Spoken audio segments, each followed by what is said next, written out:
매일 밤 큰 스님의 썩어가는 발을 닦던 동자승. 10년 만에 터진 벙어리 아이의 첫마디에 천하의 큰 스님이 무너져 내린 이유.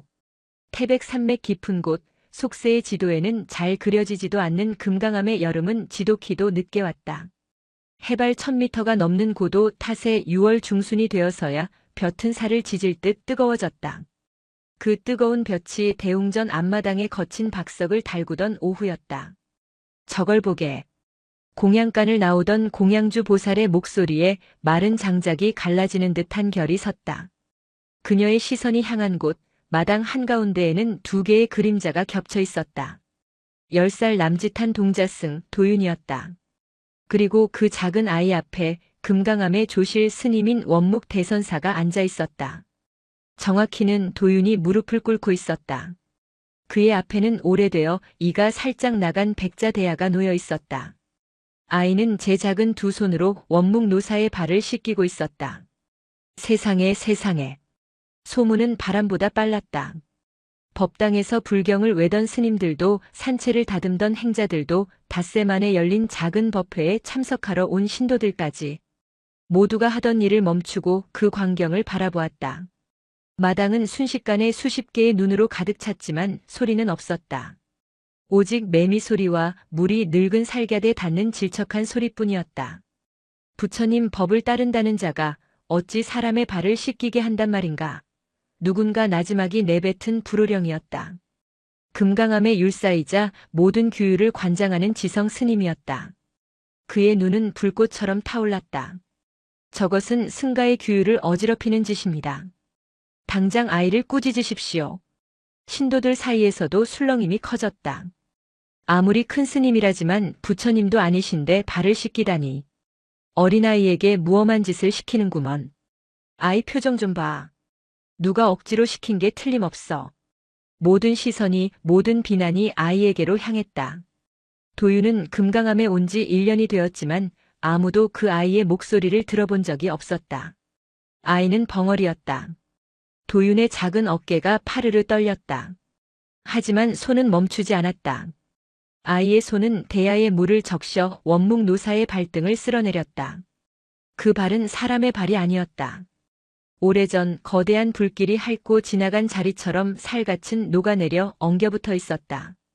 발가락은 용의 비늘처럼 뒤틀린 흉터에 파묻혀 형태를 알아볼 수 없었다. 10수년 전 저 발로 험준한 산길을 걸어 금강암에 들어온 이후 원묵 노사는 단 한 번도 지팡이 없이 법당 밖을 나선 적이 없었다. 그 발은 금강암의 신화이자 비밀이었다. 도윤은 덜덜 떨리는 손으로 상처의 깊은 골마다 낀 때를 조심스럽게 닦아냈다. 마치 깨지기 쉬운 오래된 토기를 다루듯. 그 작은 손길에는 비난도 원망도 두려움도 없었다. 오직 묵묵한 행위만이 존재했다. 지성 스님이 차가운 얼굴로 원묵 노사에게 다가갔다. 노사, 어찌 이러십니까? 금강암의 위계가 땅에 떨어졌습니다. 아이에게 저런 천한 짓을 시키시다니요. 저 아이는 부처님의 제자가 될 몸입니다. 사람의 종이 아닙니다. 그때까지 눈을 감고 있던 원묵 노사가 천천히 눈을 떴다. 볕에 그을린 깊은 주름 사이로 산정의 모처럼 고요한 눈이 드러났다. 그는 아이를 보지도 지성을 보지도 않고 허공을 향해 말했다. 지성율사, 그대는 내가 저 아이에게 발을 씻기라 시켰다고 생각하는가? 그렇지 않고서야 어찌 저런 해괴한 일이 대낮에 벌어집니까? 보게나 율사. 저 아이는 지금 억지로 하는 것이 아니네. 원묵은 말을 이었다. 그 목소리는 늙었지만 쇠북처럼 묵직했다. 저 아이는 내가 수십 년간 경전 속에서 찾아 헤매던 것을 지금 이 두 손으로 실천하고 있을 뿐일세. 원묵 노사가 다시 눈을 감았다. 지성 스님의 얼굴이 분노로 굳어졌다. 실천이라니. 저것은 아첨이거나 혹은 어리석은 집착일 뿐이었다. 그는 이것을 금강암을 바로잡을 기회로 삼아야겠다고 다짐했다. 도윤은 마지막으로 깨끗한 물을 떠 노사의 발에 부었다. 그리고 자신이 입고 있던 누더기 행자복 소매를 찢어 그 흉측한 발의 물기를 하나하나 눌러 닦았다. 아이의 눈에서 굵은 눈물 한 방울이 뜨거운 돌 위로 떨어졌다. 치익 마이너스 작은 소리를 내며 눈물이 증발했다. 그날의 일은 금강암을 둘로 쪼개었다. 한쪽은 율사를 따르는 규율과 전통을 중시하는 무리였다. 다른 한쪽은 비록 소수였으나 조실 스님의 침묵을 믿는 이들이었다. 갈등은 해우소 앞에서도 공양간에서도 늦은 밤 방사에서도 이어졌다. 아무리 그래도 그렇지. 발을 씻기는 건 인도에서도 가장 낮은 계급이 하는 일 아닌가. 조실 스님이 노망이 드신 게야. 그러니 벙어리 동자 하나를 끼고 저런 희극을 벌이시지. 쉬. 지성 스님 귀에 들어가면 어쩌려고. 도윤의 삶은 더욱 가혹해졌다. 안 그래도 벙어리라는 이유로 다른 삶이 정식 승려가 되기 전에 어린 승려들의 노골적인 괴롭힘을 받던 터였다. 이제는 조실 스님의 발 닦게라는 노골적인 조롱까지 더해졌다. 저녁 공양 시간이었다. 도윤이 제 몫의 밥과 멀건 시래기국을 받아 구석에 쭈그려 앉았다. 그때 15살배기 삼이승 정운이 발을 쓱 내밀었다. 어이, 벙어리. 내 특기라며? 이 발도 좀 씻겨보아라. 주변에서 킥킥대는 웃음이 터져나왔다. 도윤은 고개를 들지 않았다. 그저 밥을 한 숟갈 입에 넣고 씹었다. 이 자식이 어른 스님이 말하는데 대답도 안 해? 정운의 발이 도윤의 식판을 걷어찼다. 쨍그랑. 요란한 소리와 함께 밥과 국이 흙바닥에 쏟아졌다. 도윤은 쏟아진 밥알을 멍하니 바라보았다. 그는 화내지 않았다. 울지도 않았다. 그저 천천히 몸을 숙여 흙이 묻은 밥알을 한 톨 한 톨 제 손으로 집어 입에 넣기 시작했다. 그 모습에 오히려 정운이 질린다는 듯 침을 뱉고 물러섰다. 재수 없는 놈. 그날 밤 지성 스님은 자신의 방에서 늦도록 사분유를 펼쳐보았다. 경전의 모든 구절이 원묵의 행동이 틀렸다고 말하고 있었다. 어떻게 부처님의 가르침이 사람에 대한 숭배로 변질될 수 있는가? 저것은 우상 숭배다. 원묵 노사는 금강암의 큰 스승이지만 저 행동은 명백히 그릇되었다. 저 벙어리 아이가 노사의 눈을 멀게 했다. 지성은 원묵 노사를 찾아가기로 결심했다. 단순히 규율을 어긴 것을 따지기 위함이 아니었다. 그는 원묵의 병을 걱정했다. 10수년 전 원묵은 산 아래 마을에서 벌어진 큰 불을 막지 못했다는 죄책감에 스스로 불속을 걸어 나왔다. 그 불길이 그의 두 발을 태웠고 그의 마음에도 지울 수 없는 화인을 남겼다. 그 이후로 원묵은 앉은 부처가 되었다. 그는 걸을 수 없었기에 그의 법력은 오히려 더 깊어졌다고 사람들은 믿었다. 하지만 지성은 알았다. 원묵은 걷지 못하는 것이 아니라 걷지 않는 것임을. 그것은 속죄의 방식이었다. 그런데 이제 와서 저 벙어리 아이의 손길에 만족하고 있다니. 저것은 구원이 아니라 타락이다. 다음 날 장대비가 쏟아졌다. 여름 산의 비는 계곡물을 뒤집어 놓을 듯 사나웠다. 모두가 법당 안에서 비를 피하고 있을 때 도윤은 어제 그 시각 그 자리에 나타났다. 아이의 손에는 여전히 백자대야가 들려 있었다. 비가 너무 거세어 아이는 제 작은 몸으로 대야를 끌어안다시피 했다. 물이 식지 않게 하려는 안간힘이었다. 원묵 노사 역시 지팡이를 짚고 처마 밑에 앉았다. 오늘은 그만하거라. 비가 이리 사나운데. 노사가 처음으로 아이를 말렸다. 도윤은 고개를 저었다. 그리고 차가운 빗물이 섞여 들어간 대야에 제 두 손을 담갔다.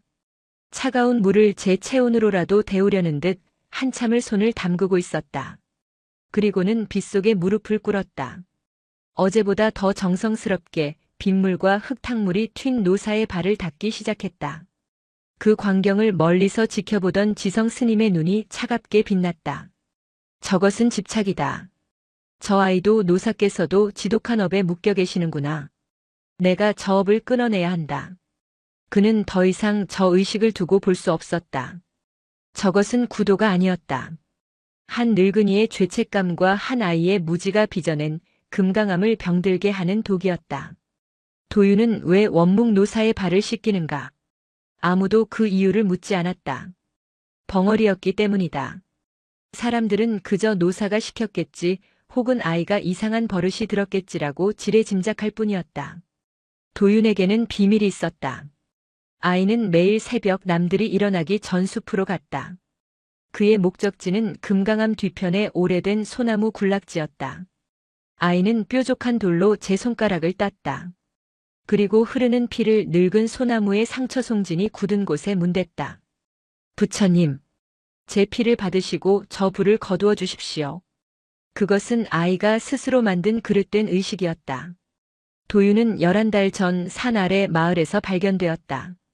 큰 불이 모든 것을 삼키고 간 잿더미 속에서 아이는 작은 목각 거북이를 쥔 채 발견되었다.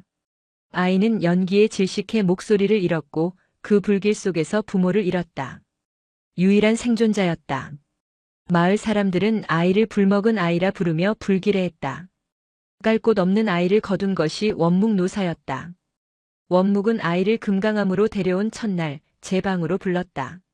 그리고 10수년 만에 처음으로 남에게 자신의 발을 보였다. 불에 타 문드러진 흉측한 발. 나도 저 불 속에 있었다. 아이는 아무 말도 하지 못했다. 그저 그 흉터를 바라보았다. 그때 아이의 눈에 비친 것은 공포가 아니었다. 그것은 기묘한 동질감 혹은 연민이었다. 아이는 잿더미 속에서 자신과 똑같은 불의 흔적을 본 것이다. 그날 이후 도유는 스스로 물을 길어왔다. 처음에는 그저 차가운 계곡물이었다. 하지만 며칠 뒤 아이는 숲에서 주워온 약초를 찌어 넣기 시작했다. 그리고 언젠가부터 물은 늘 따뜻했다. 아이가 공양간에서 몰래 뜨거운 물을 얻어와 섞는다는 것을 모두가 알았지만 누구도 말리지 않았다. 도윤에게 원묵 노사의 발을 씻기는 행위는 그날 자신을 삼켰던 불을 물로 다스리는 행위였다. 그 흉측한 상처가 조금이라도 아물기를 바라는 것. 그것은 부모를 구하지 못한 어린 영혼의 유일한 참회이자 기도였다. 비가 그치고 다시 볕이 들던 날이었다. 도윤은 어김없이 대야를 들고 마당으로 나갔다. 그런데 그 자리에 원묵 노사가 보이지 않았다. 아이는 불안한 눈으로 주위를 두리번거렸다. 늘 앉아있던 그 큰 바위가 비어 있었다. 그때 지성 스님이 장삼을 날카롭게 휘날리며 걸어 나왔다. 오늘은 조실 스님께서 법당에서 참선 중이시다. 그의 목소리는 바위처럼 단단했다. 앞으로 내가 할 일은 없다. 도유는 이해할 수 없다는 듯 지성을 바라보았다. 율사의 명이다. 너의 그 불경한 행위는 오늘부로 금한다. 너는 부처님의 제자다. 행자실로 돌아가 천수경이나 필사하거라. 도유는 대야를 쥔 채 꼼짝도 하지 않았다. 못 알아듣는 것이냐? 지성이 한 걸음 다가섰다. 내가 하는 짓은 공경이 아니다. 그것은 너의 어리석은 집착이며 노사의 수행을 방해하는 마장이다. 내가 노사의 발에 집착하는 동안 너는 내 마음의 부처를 보지 못한다. 당장 그 물을 버리거라. 지성의 손이 대야를 향했다. 그 순간이었다. 흡. 도윤의 입에서 기이한 소리가 새어나왔다. 말문이 막힌 이후 단 한 번도 소리를 낸 적 없던 아이였다. 아이는 대야를 가슴에 끌어안고 뒷걸음질 쳤다. 그리고 지성 스님을 향해 마치 어미를 잃은 짐승처럼 소리 없는 절규를 뿜어내며 고개를 저었다. 안 됩니다. 이것만은 안 됩니다. 어허. 벙어리인 줄 알았더니 고집까지 사납구나. 지성이 기어코 대야를 빼앗아 흙바닥에 내동댕이 쳤다. 와장창. 백자 대야가 박살나고 아이가 정성껏 데워온 물이 흙먼지를 일으키며 쏟아졌다. 물속에 섞여있던 소나무 송진과 약초 찌꺼기가 흩어졌다. 지독한 송진 냄새가 마당에 퍼졌다. 지성은 그제야 알았다. 아이가 매일 가져오던 물에서 나던 냄새가 10수년 전 그 화마의 현장에서 나던 냄새와 같다는 것을. 그 불길 속에서 타들어가던 소나무들의 비명. 지성의 얼굴이 하얗게 질렸다. 너는. 그는 깨달았다. 이 아이가 누구인지. 그리고 원묵 노사가 왜 저 흉측한 발을 아이에게 내맡겼는지. 도유는 산산조각난 대야 조각 앞에서 무너져 내렸다. 아이는 깨진 사기 조각을 움켜쥐었다. 날카로운 파편이 여린 손바닥을 파고들었다. 피가 흘렀다. 하지만 아이는 울지 않았다. 그저 제 손에서 흐르는 피와 흙탕물에 섞인 송진 냄새를 망연히 바라볼 뿐이었다. 피었다. 도윤의 손바닥에서 흘러내린 피가 아이가 정성껏 데워왔던 물과 뒤섞여 흙바닥으로 스며들었다. 송진과 약초의 짙은 향기, 그리고 피의 비릿한 냄새가 한데 엉켜 금강한 마당을 채웠다. 그 냄새는 지독히도 선명해서 그 자리에 있던 모든 이들의 폐부를 찔렀다. 지성 스님은 그 자리에 못 박힌 듯 서 있었다. 그의 손은 아직 대야를 내던진 자세 그대로 허공에 멎어 있었다. 그는 자신의 눈앞에서 벌어진 일을, 자신이 저지른 일을 즉각 이해하지 못했다. 그가 본 것은 율을 어긴 벙어리 동자의 고집스러운 집착이었다. 그러나 그가 지금 맡은 것은 10년 전 산 아래를 삼켰던 그 지옥불의 냄새였다. 타들어가던 소나무 숲의 비명, 모든 것을 재로 만들던 그날의 공기였다. 이 아이가 어째서? 도윤은 울지 않았다.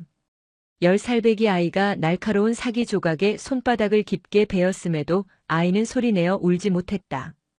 그저 벌어진 상처에서 피가 쏟아지는 제 손바닥과 산산조각난 백자대야의 파편들을 번갈아 바라볼 뿐이었다. 아이의 텅 빈 눈동자에 지성의 일그러진 얼굴이 비쳤다. 그때까지 공포와 호기심으로 수군대던 대중이 일순간 숨을 죽였다. 그들의 조롱과 비웃음은 사라졌다. 대신 그 자리를 채운 것은 이해할 수 없는 광경에 대한 원초적인 두려움과 갓피를 본 짐승들 특유의 기묘한 흥분이었다. 율사 스님께서 아이를. 누군가 중얼거렸다. 지성은 그제야 정신이 든 듯 허공에 멈췄던 손을 거두었다. 하지만 그는 아이에게 다가가거나 아이의 상처를 걱정하지 않았다. 그는 자신의 손을 내려다보았다. 깨끗하고 상처 하나 없는 경전과 목탁만 잡아온 자신의 손. 그리고 저 흙바닥에 뒹구는 피와 흙으로 범벅이 된 아이의 손. 내가 무엇을 깬 것이냐? 그는 대야를 깬 것이 아니었다. 그는 금강암의 율법을 세우려 한 것이 아니었다. 그는 지금 감히 한 영혼의 가장 고통스러운 참회의 그릇을 박살낸 것이다. 그때였다. 쿵. 낮고 무거운 소리가 대웅전 쪽에서 울렸다. 모든 이의 시선이 소리가 난 곳으로 향했다. 조실에 머물던 원묵 노사가 지팡이를 짚고 마당으로 내려서고 있었다. 그는 10년 동안 단 한 번도 지팡이 없이는 걸음을 뗀 적이 없었으나 지금 그의 걸음은 지팡이에 의지한 것이라기엔 너무도 무거웠다. 마치 땅이 꺼져라 내딛는 듯한 그 걸음은 한 걸음 한 걸음이 그 자체로 거대한 분노의 표출이었다. 원묵 노사는 마당 한가운데 깨진 대야와 피 흘리는 아이, 그리고 넋이 나간 지성의 앞에 섰다. 노사는 아이를 보지 않았다. 지성을 보지도 않았다. 그는 그저 흙탕물에 흩어진 백자 조각들을 내려다보았다. 아이가 매일 아침 자신의 흉측한 발을 씻기기 위해 그 작은 몸으로 불을 떼고 약초를 찧어 담아왔던 그릇. 원묵의 입이 천천히 열렸다. 지성. 노사. 지성이 저도 모르게 무릎을 꿇으려 했다. 그대는 원묵의 목소리는 쇠를 긁는 듯 메말라 있었다. 무엇이 두려워 저 아이의 그릇을 깨었는가? 저는 율을 세우고자. 율? 원묵이 비로소 지성을 바라보았다. 그의 눈은 10년 묵은 재처럼 차갑게 식어 있었다. 그대가 세우고자 한 것이 율인가 아니면 그대의 아상인가? 그대는 저 물이 두려웠던 게지. 저 물에 섞인 송진 냄새가 그대의 수행을 흔들었던 게지. 지성의 얼굴이 백지장처럼 하얘졌다. 알고 계셨다.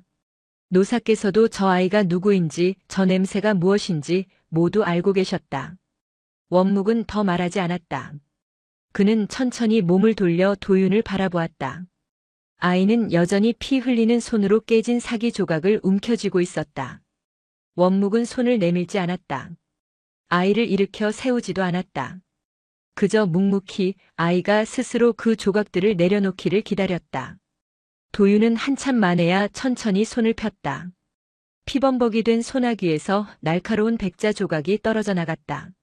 아이는 몸을 숙여 가장 큰 조각부터 하나씩 주워 모으기 시작했다. 마치 아무 일도 없었다는 듯이.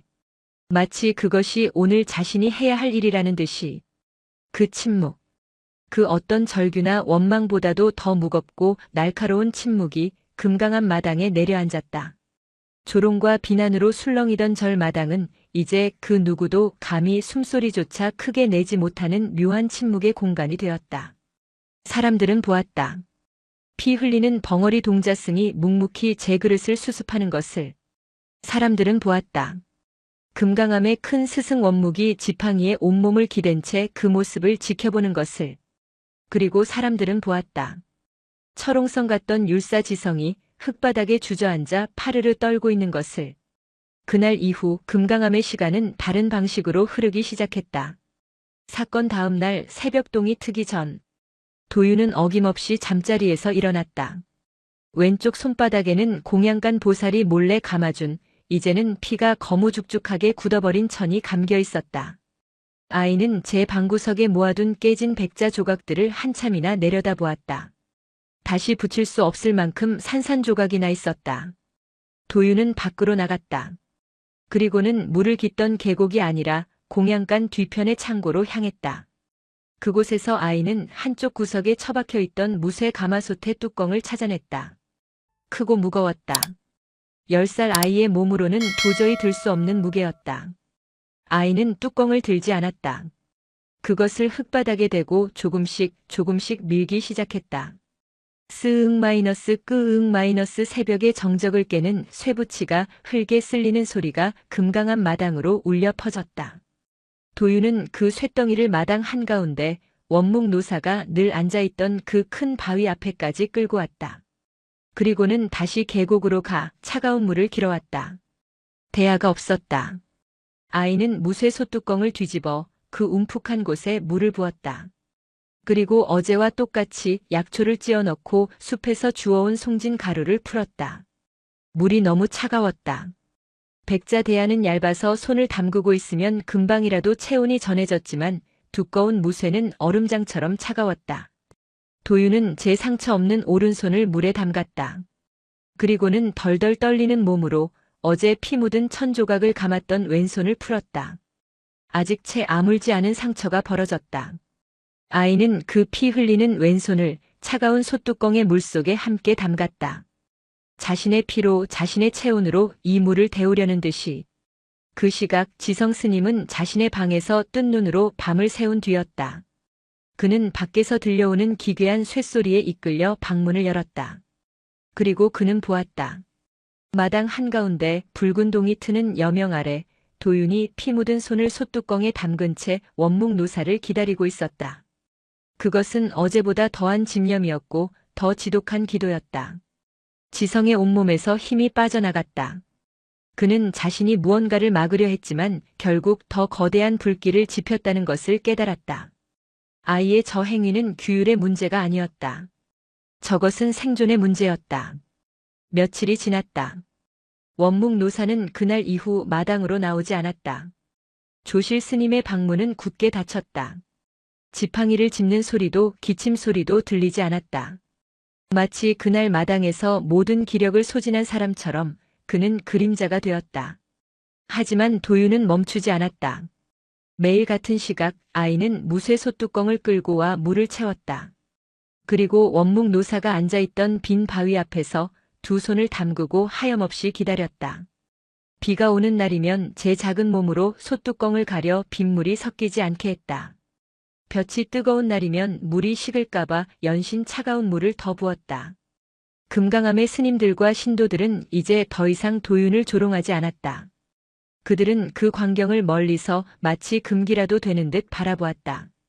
아무도 오지 않는 빈 바위를 향해 매일같이 피와 약초가 섞인 물을 바치는 벙어리 동자승. 그것은 공경이 아니었다. 그것은 차라리 저주에 가까웠다. 정운조차도 더는 도윤에게 접근하지 못했다. 한 번은 정운이 장난삼아 솥뚜껑을 발로 차려 했다. 도윤은 아무런 반응도 하지 않았다. 그저 묵묵히 정운을 올려다보았다. 그 눈에는 분노도 슬픔도 없었다. 오직 검고 깊은 심연만 있었다. 정운은 그 눈을 마주하고는 비명을 지르며 달아났다. 금강암은 기묘한 균형 위에 올라섰다. 율사지성은 밖으로 나오지 않았고 조실 원묵은 침묵했다. 오직 마당 한가운데서 벙어리 동자승 도윤만이 멈춰버린 시간을 붙들고 있었다. 그러던 어느 날 한밤중이었다. 모두가 잠든 시각 지성은 잠에서 깨어났다. 서걱서걱 무언가 돌을 가는 소리가 들려왔다. 그는 홀린 듯 밖으로 나갔다. 달빛이 환한 마당, 도윤이 그 자리에 있었다. 아이는 더 이상 물을 데우지 않았다. 대신 손에 날카로운 돌조각을 들고 있었다. 아이는 원묵 노사가 앉던 그 큰 바위, 그 돌을 쪼고 있었다. 서걱서걱 피가 굳어 검게 변한 손으로 아이는 쉼없이 돌을 쪼아내고 있었다. 무얼 하는 게냐? 지성이 저도 모르게 물었다. 도윤이 고개를 들었다. 달빛 아래 아이의 얼굴은 땀과 눈물로 범벅이 되어 있었다. 목소리를 잃은 아이가 입을 뻐끔거리며 울고 있었다. 아이는 돌을 쪼다 말고 지성을 향해 손짓을 했다. 이리 와보시라는 손짓이었다. 지성은 홀린 듯 바위로 다가갔다. 도윤은 자신이 쪼아내던 돌의 표면을 가리켰다. 그곳에는 아이의 서툰 솜씨로 무언가가 희미하게 새겨지고 있었다. 그것은 발의 형상이었다. 불에 타 뒤틀린 흉측한 발의 모양. 지성은 숨이 멎는 것 같았다. 아이는 대야가 깨지자 이제 이 거대한 돌에 영원히 씻겨야 할 그 발의 형상을 새기고 있었던 것이다. 지성 스님은 그 자리에서 도망쳤다. 자신의 방사로 뛰어들어와 문을 걸어 잠갔다. 그는 가쁜 숨을 몰아쉬며 덜덜 떨었다. 창호지 밖으로 서걱 돌을 쪼는 소리가 끊임없이 이어졌다. 그것은 마치 지옥의 망치가 그의 심장을 쪼는 소리 같았다. 그는 더 이상 버틸 수 없었다. 그 돌에 새겨지는 발자국은 도윤의 것도 원묵의 것도 아니었다. 그것은 바로 10년 전 지성 자신이 외면했던 그 죽음의 형상이었다. 10년 전 초가을이었다. 원묵은 지금의 금강암이 아닌 산 아래 골짜기에 자리한 화엄사의 주석이었고 지성은 그를 모시는 젊고 총명한 율사였다. 그해 지독한 가뭄이 산을 말려 죽였다. 그리고 불이 났다. 실하였다. 불길은 마른 계곡풍을 타고 삽시간에 산 전체를 집어삼켰다. 화엄사와 그 아래 절을 의지해 살아가던 작은 마을까지. 불길이 절을 덮쳤을 때 모두가 혼비백산했다. 원묵은 그 불길 속에서 사자처럼 포효하며 사람들을 이끌었다. 그는 늙은 노모를 업고 나오는가 하면 불붙은 대들보를 어깨로 메고 아이들을 구해냈다. 하지만 불길은 두 갈래로 나뉘어 절의 심장부를 덮쳤다. 한쪽은 대웅전 옆 고려 시대부터 내려온 귀한 경판들을 모신 장경각이었다. 다른 한쪽은 절의 가장 구석진 곳, 마을에서 갓 결혼한 젊은 목수 부부가 갓난아이와 함께 기거하던 작은 요사체였다. 원묵은 두 갈래 불길 앞에서 멈춰섰다. 그때 지성이 비명을 질렀다. 노사, 사람이 먼저입니다. 어서요. 목수 부부가 아직 나오지 못했습니다. 하지만 그 순간 장경각의 지붕이 우르르 무너져 내리기 시작했다. 원묵의 눈이 흔들렸다. 저 경판들은 화엄사의 천년 역사가 담긴 보물이었다. 부처님의 말씀 그 자체였다. 경판이 사람이 죽습니다. 저 경판은 종이와 나무일 뿐입니다. 법은 사람에게 있습니다. 지성의 절규에도 불구하고 원묵은 장경각을 향해 달려갔다. 그는 그것이 자신의 소임이라 여겼다. 천년의 지혜를 지키는 것. 그는 불타는 장경각으로 뛰어들었다. 지성은 절망했다. 그는 요사체로 달려갔지만 불길이 너무 거세어 감히 접근조차 할 수 없었다. 그때였다. 원묵이 새까맣게 그을린 채 장경각에서 뛰쳐나왔다. 그의 품에는 가장 오래된 화엄경 경판이 들려 있었다. 그가 경판을 마당에 내려놓는 순간 와르르 마이너스 요사체가 완전히 무너져 내렸다. 그리고 그 안에서 차마 인간의 것이라고는 믿기 힘든 찢어지는 비명이 터져나왔다. 아! 원묵은 그 자리에 얼어붙었다. 그의 손에서 경판이 떨어졌다. 그는 자신이 방금 지켜낸 부처님의 말씀과 자신이 방금 버린 살아있는 목숨을 동시에 보았다. 그때부터였다. 원묵이 미친 듯이 웃기 시작했다. 하하하. 내가 지켰다. 내가 부처님을 지켰다. 그는 광기 어린 눈으로 웃으며 자신이 내려놓은 경판이 마당의 잔불에 옮겨붙어 타들어가는 것도 모른 채 무너진 요사체를 향해 달려갔다. 기다려라. 내가 간다. 내가 너희를 구하겠다. 노사. 안 됩니다. 이미 늦었습니다. 지성이 그를 잡으려 했지만 원묵은 그를 뿌리치고 불타는 잿더미 속으로 맨발로 뛰어들었다. 그것은 구원이 아니었다. 그것은 속죄를 위한 가장 끔찍한 자살 행위였다. 원묵은 그 불 속에서 살을 태우며 목수 부부의 이름을 불렀다. 지성과 다른 스님들이 그를 끌어냈을 때 그의 두 발은 이미 인간의 형상을 잃어버린 뒤였다. 그는 천년의 경판도 젊은 부부의 목숨도 그 무엇도 지키지 못했다. 오직 자신의 발을 태워 그 끔찍한 선택의 대가를 치렀을 뿐이다. 더욱 기가 막힌 것은 그 후였다. 불이 꺼지고 잿더미를 뒤지던 사흘째, 사람들은 무너진 요사체 터에서 기적처럼 살아있는 갓난아이를 발견했다. 어미가 마지막 순간 아이를 물이 담긴 커다란 장독 안에 넣고 뚜껑을 덮었던 것이다. 아이는 연기에 질식해 목소리를 잃었지만 살아남았다. 그 아이가 도윤이었다. 화엄사는 폐허가 되었고 원묵은 앉은 부처가 되어 이곳 금강암으로 들어왔다. 지성도 그를 따라왔다. 원묵의 속죄를 돕기 위해서, 그리고 그날의 비밀을 지키기 위해서. 아무도 도윤이 그 아이라는 것을 몰랐다.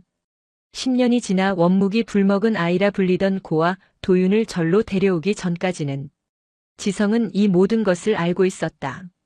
그는 원묵이 도윤에게 발을 씻기는 것을 허락한 이유를, 그 죄책감의 무게를 알고 있었다. 그래서 그는 그것을 막아야만 했다. 그것은 부처님의 가르침이 아니었다. 그것은 한 늙은이의 죄책감과 한 아이의 무지가 결합된 끔찍하고 이기적인 속죄 노름이었다. 가해자가 피해자의 무지를 이용해 자신의 상처를 위로받는 행위. 지성은 방문을 박차고 나갔다. 그는 더 이상 서걱거리는 저 소리를 견딜 수 없었다. 그는 원묵의 조실로 향했다. 굳게 닫힌 문을 거칠게 열어젖혔다. 노사. 어둠 속에 잠겨있던 원묵이 천천히 고개를 들었다. 이 모든 것을 멈추셔야 합니다. 당장 아이를 산 아래로 내려보내야 합니다. 지성인가? 노사께선 저 아이를 이용하고 계십니다. 저 아이는 아무것도 모릅니다. 자기가 지금 누구의 발을 씻고 있는지, 그 발이 왜 그렇게 되었는지 아무것도 모른 채 그저 노사의 상처에 매달리고 있습니다. 이것은 구원이 아니라 기만입니다. 지성의 목소리가 절규처럼 터져나왔다. 제가 틀렸습니까? 어찌 부처님의 제자가 되어 한 아이의 순수한 영혼을 이리도 잔인하게 이용하실 수 있단 말입니까? 원묵은 오랫동안 침묵했다. 창밖으로 도윤이 돌을 쪼는 소리가 더욱 선명하게 들려왔다. 원묵이 입을 열었다. 그의 목소리는 텅 비어 있었다. 무지라. 그렇습니다. 아이의 무지입니다. 지성이여. 원묵이 어둠 속에서 지성을 똑바로 바라보았다. 그대는 저 아이가 정말 아무것도 모른다고 생각하는가? 그대는 저 아이가 정말 아무것도 모른다고 생각하는가? 원묵 노사의 목소리는 어둠 속에서 물기 하나 없이 메말라 있었다. 그 한마디가 지성의 심장을 얼어붙게 만들었다. 창밖에서는 여전히 멈추지 않는 돌 쪼는 소리가 서걱, 서걱하고 울렸다. 마치 지옥의 망치가 시간을 쪼개는 소리 같았다. 무슨 말씀이십니까, 노사? 지성의 목소리가 떨려 나왔다. 저 아이는 그저 불 속에서 살아남은 9살짜리 고아였습니다. 11달 전 노사께서 이곳에 데려오셨을 때 아이는 제 이름 석자도 쓰지 못했습니다. 그런 아이가 어찌 10년 전에 그 일을 안단 말이 뵙니까? 노사께서 말씀하지 않으셨다면 내가 말하지 않았다. 원묵이 지성의 말을 잘랐다. 나는 저 아이에게 단 한마디도 그날의 진실을 말한 적이 없다. 그렇다면 지성이 소리를 높였다. 그의 눈에 다시 분노가 차올랐다. 그렇다면 더욱더 이것은 기만입니다. 노사께서는 저 아이의 무지를 방패 삼아 아이의 순진한 동정심을 이용해 노사의 죄를 씻으려 하시는 것 아닙니까? 저 아이가 노사의 발이 왜 그리 되었는지, 그 발이 누구를 구하지 못했는지 알게 된다면 모른다고. 원묵이 나직이 으쪼렸다. 그래. 그대는 저 아이가 모른다고 믿고 싶겠지. 그래야 그대의 율이 바로 설 테니. 그래야 이 모든 비극이 잘못된 것을 바로잡으면 되는 단순한 문제가 될 테니. 원묵은 굳게 닫힌 창을 향해 시선을 돌렸다. 저 너머 마당에서 사투를 벌이고 있을 어린 짐승을 느끼려는 듯이. 지성이여. 그대는 내가 저 아이를 처음 데려온 날을 기억하는가? 기억합니다. 잿더미 속에서 발견되었다는 불먹은 아이였습니다. 그래. 불먹은 아이. 원묵은 그날을 떠올렸다. 11달 전 늦가을이었다. 산 아래 마을에서조차 흉물 취급을 받던 아이였다. 원묵은 수소문 끝에 아이가 머무는 움막을 찾아갔다. 아이는 사람의 온기라곤 없는 텅 빈 눈으로 제 키만 한 잿더미를 쓸어안고 있었다. 원묵은 아이를 데리고 금강암으로 돌아왔다. 그리고 그날 밤 그는 자신의 조실방으로 아이를 불렀다. 그것은 충동이었다. 어쩌면 참회의 시작이었을지도 모른다. 그는 10년 만에 처음으로 타인에게 제 발을 감싼 붕대를 풀었다. 나도 저 불 속에 있었다. 그것이 그가 아이에게 한 유일한 고백이었다. 그는 아이가 울부짖거나 혹은 공포에 질려 도망칠 것이라 생각했다. 하지만 아이는 울지 않았다. 도유는 잿더미처럼 엉겨붙은 그 끔찍한 발을 그저 덤덤히 내려다보았다. 그리고 아이는 원묵의 예상을 완전히 벗어나는 행동을 했다. 아이는 흉측한 발에서 시선을 들어 원묵의 손을 바라보았다. 경전과 목탁을 쥔 그러나 그 무엇도 구해내지 못한 상처 하나 없는 깨끗한 손. 아이는 한참이나 그 손을 바라보았다. 그런 뒤 아이는 제 주머니에서 무언가를 꺼냈다. 그것은 불에 그을려 반쯤 검게 변한 손바닥만 한 모각 거북이였다. 아이는 그 작은 거북이를 원묵의 흉측하게 뒤틀린 발등 위에 가만히 올려놓았다. 원묵은 그 순간 숨이 멎었다. 그는 그 목각 거북이를 알아보았다. 그 서툰 듯 정교한 칼자국, 나무의 결을 살려 거북의 등껍데기를 표현한 그 솜씨. 그것은 10년 전 화엄사에서 목수일을 봐주던 젊은 사내, 선우의 솜씨였다. 원묵 자신이 심심풀이로 그에게 가르쳐 주었던 칼질이었다. 스님, 제 아들이 곧 태어납니다. 오래 살라고 거북이를 하나 새겨주고 싶습니다. 그렇게 웃으며 말하던 그 젊은 목수의 얼굴이 떠올랐다. 그의 아들. 그날 장독대에서 살아남은 아이. 그 아이가 지금 자신의 눈앞에 있었다. 그 아이는 원묵의 목소리가 갈라졌다. 자신의 아버지가 마지막으로 깎은 그 거북이를 내 발 위에 올려놓았다. 지성이여. 그게 무슨 뜻인지 알겠는가? 지성은 얼어붙었다. 아이는 나에게 묻고 있었던 게야. 원묵이 말을 이었다. 당신도 이불 속에 있었다지요. 당신의 발은 이불에 탔군요. 그렇다면 나의 아버지는, 나의 어머니는 어디에 있습니까? 당신은 보았습니까? 하고. 아, 저 아이는 진실을 모를지 모른다. 내가 경판과 제 부모 사이에서 망설였고 결국 제 부모를 버렸다는 그 사실은 모르겠지. 하지만 지성이여, 저 아이는 본질을 안다. 저 아이는 내 발이 자신에게서 모든 것을 앗아간 그 불의 현장 그 자체임을 본능으로 알고 있다.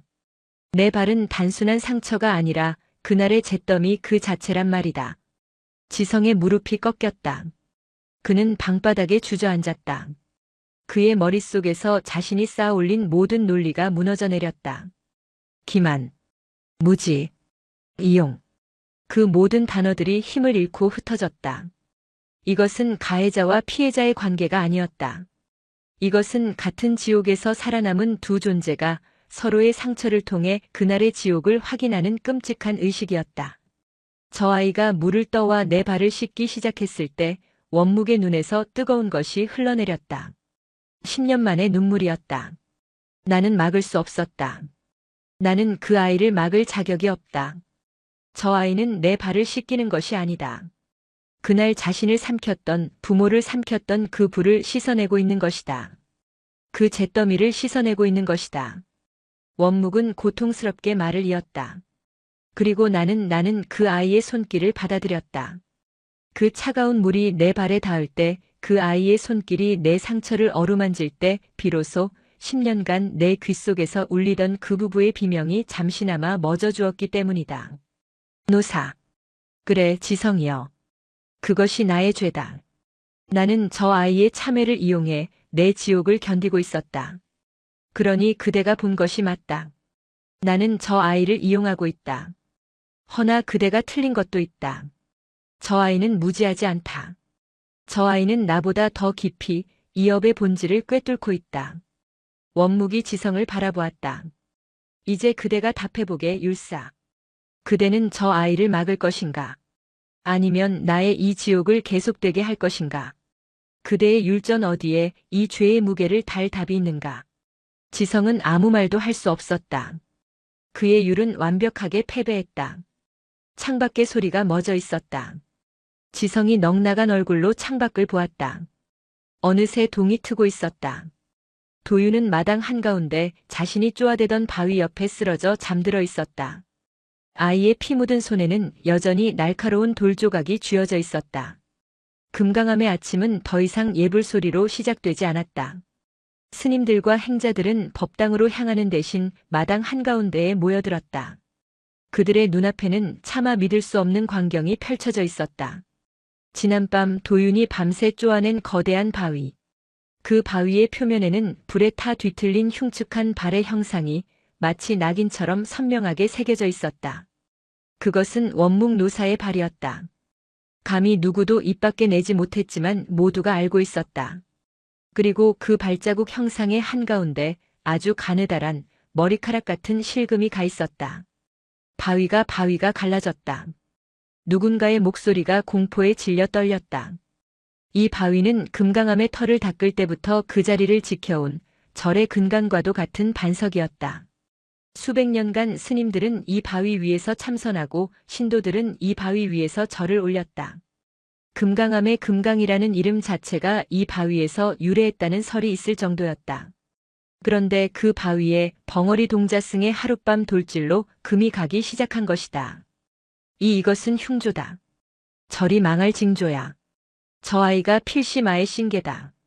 저 아이가 금강암의 맥을 끊으려 하고 있어. 사람들의 수군거림은 이제 조롱이 아니었다. 그것은 원초적인 공포, 재앙을 목도한 자들의 두려움이었다.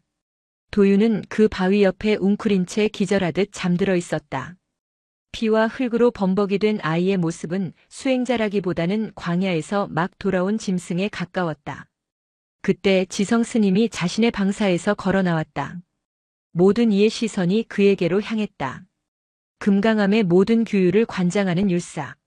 모두가 지성이 당장 저 아이에게 호통을 치고 곤장을 내리거나 혹은 절에서 쫓아낼 것이라 예상했다. 그러나 지성은 달랐다. 그는 하룻밤 사이에 10년은 늙어버린 얼굴을 하고 있었다. 그의 눈은 더 이상 율사의 날카로운 빛을 띠지 않았다. 그저 깊고 공허했다. 지성은 마당 한가운데로 걸어갔다. 그는 웅성거리는 대중을 보지 않았다. 금이 간 바위도 보지 않았다. 그는 그저 바위 옆에 쓰러져 있는 도윤에게로 곧장 걸어갔다. 사람들이 숨을 죽였다. 지성은 아이의 앞에 섰다. 그리고는 천천히 그 자리에 무릎을 꿇었다. 모두가 제 눈을 의심했다. 금강암의 율사가 벙어리 동자승 앞에서 무릎을 꿇었다. 지성은 아무 말 없이 자신의 소매를 찢었다. 그리고는 아이의 피범벅이 된 작은 손을 조심스럽게 들어 올렸다. 아이는 얕은 신음을 냈지만 깨어나지 못했다. 지성은 상처에 엉겨붙은 흙과 돌가루를 제 입김으로 불어냈다. 그리고는 자신의 깨끗한 소매천으로 아이의 찢어진 손바닥을 정성스럽게 감싸매기 시작했다. 그의 손길은 어제 도윤이 원묵의 발을 닦던 그 손길과 기묘하게 닮아 있었다. 율사 스님 지금. 정훈이 감히 말을 걸었지만 지성은 고개조차 들지 않았다. 그는 붕대를 다 맨 뒤 아이의 차가운 이마를 짚어보았다. 불덩이 같았다. 지성은 조심스럽게 아이를 안아들었다. 10살배기 아이는 깃털처럼 가벼웠다. 지성은 그 아이를 품에 안고 일어섰다. 그리고는 처음으로 대중을 향해 입을 열었다. 그의 목소리는 낮고 쉬어 있었지만 그 어떤 호령보다도 무거웠다. 이 아이는 아프다. 그 한마디였다. 지성은 더 이상 바위의 금에 대해 절의 흉조에 대해 말하지 않았다. 그는 그저 이 아이는 아프다는 그 명백한 사실만을 선언했다. 그는 아이를 안고 자신의 방사로 걸어 들어갔다. 그가 문을 닫는 소리가 금강암 마당의 모든 소리를 삼켜버렸다. 남겨진 사람들은 금이 간 바위와 지성이 사라진 방문을 번갈아 보며 망연자실했다. 금강암의 질서는 완벽하게 무너졌다. 조실 스님은 침묵하고 율사 스님은 동자승을 끌어안았다. 절의 중심이던 바위는 갈라졌다. 그날부터 도윤은 지성의 방에서 꼬박 사흘을 앓았다. 지성은 단 한순간도 아이의 곁을 떠나지 않았다. 그는 직접 미음을 쑤어 아이의 입에 흘려넣었고 밤새 차가운 물수건으로 아이의 이마를 닦았다. 그의 모습은 엄격한 율사가 아니었다.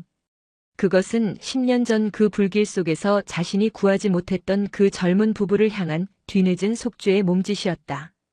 원목 노사는 여전히 조실에서 나오지 않았다. 그는 그저 지성이 아이를 돌보는 소리를 묵묵히 들을 뿐이었다. 그리고 나흘째 되던 날 억수 같은 장마가 시작되었다. 장마는 산을 집어삼킬 듯이 쏟아부었다. 태백산맥의 여름비는 자비가 없었다. 계곡물은 흙탕물이 되어 범람했고 금강암 마당은 거대한 웅덩이가 되었다. 나흘 만에 겨우 정신을 차린 도윤은 낯선 방 천장을 바라보았다. 지성의 방이었다. 자신의 손은 깨끗한 천으로 감싸여 있었다. 몸은 뜨거웠지만 며칠간의 깊은 잠으로 기력은 조금 돌아온 듯했다. 아이는 천천히 몸을 일으켰다. 그리고 창밖을 보았다. 쏴 미친 듯이 쏟아지는 비. 그리고 그 빛 속에 자신이 밤새 쪼아대던 그 바위가 잠겨 있었다.